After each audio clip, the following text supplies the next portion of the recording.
here is everything eaten today as a Stanford student. Fries, steak, guacamole, lentils, smoked salmon, bread, chickpea salad, arugula, beets, mushrooms, potatoes. Yay! If you guys couldn't already tell, this was probably the most glorious and the most beautiful and luxurious meal I have had in this dining hall for the entire year.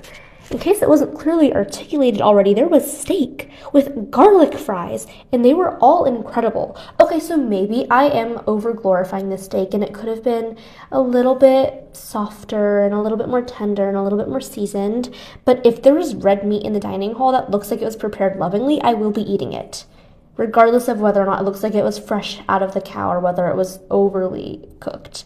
But the paella that I tried, unfortunately, did suffer from the overly cooked syndrome. The texture was just a tad too mushy for me, although the chickpea and olive salad was quite good. The olives brought this nice zesty brininess to a lot of the other dishes as well. I found that the steak was a little bit on the plainer side, so it was good just to have that balance. And then next up, I also tried, I actually don't even know what that is, so I'm rewinding. But whatever that is, I'm assuming it was pretty good. At one point, I also eat a beet. I value my beets very highly. Okay, what I'm preparing right now is an ultimate bite filled with bread, seeded bread and bread rolls, guacamole, avocado, and finally smoked salmon. This bite was revolutionary. I think at one point later on, I also added arugula, and this was actually generational. Briny, salty, smoky, tender, a little bit of crunch from the arugula. I actually got seconds too. Coke and what is that? A vodka? Wait, I think it's chocolate.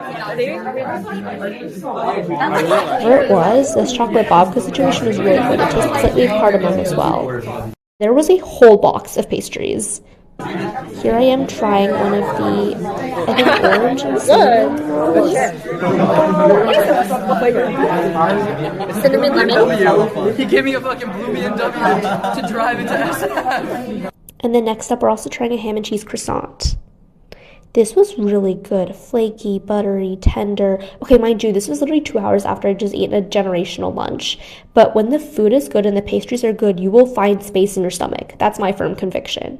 And for dinner, they just brought mountains of pizza out. I had margarita slice, but then I also had a lot of different other slices. I had the vegan pepperoni slice. I had a potato and white pie slice. The potato and white pie slice was actually phenomenal because the crust, all this crust, by the way, is crackly. It's sourdough, and it's a little bit tangy, which pairs really nicely with the rich toppings. But the potato had, I think, pesto on top. And finally, here's some chicken to round out my night. Okay, bye.